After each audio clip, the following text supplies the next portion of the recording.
Méditation du 12 novembre. Nager en eau trouble. Les desseins dans le cœur de l'homme sont des eaux profondes, mais l'homme intelligent sait y puiser. Proverbe 20, le verset 5, dans la version Louis II.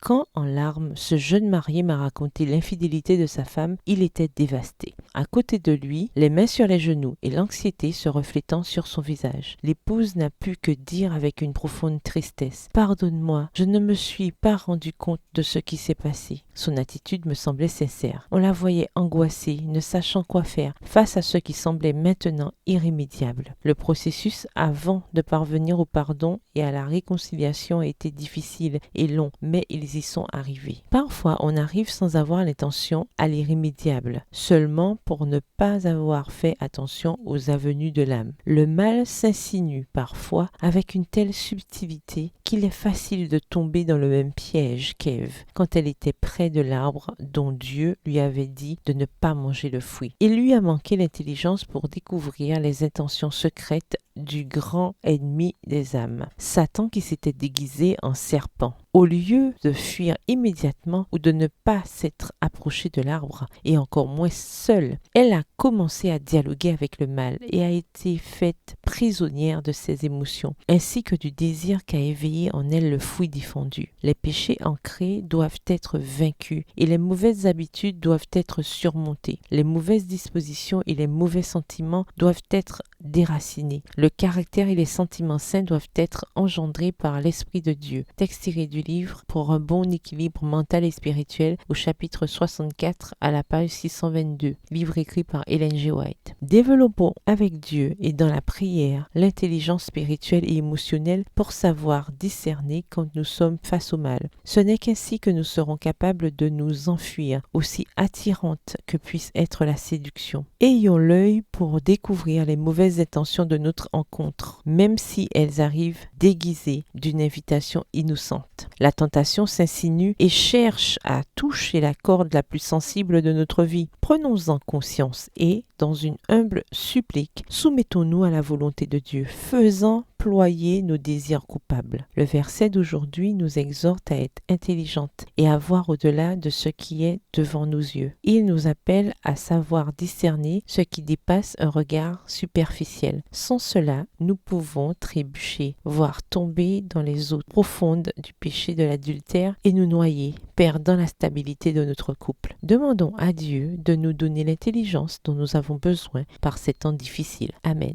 Bonne journée, que l'Éternel vous bénisse.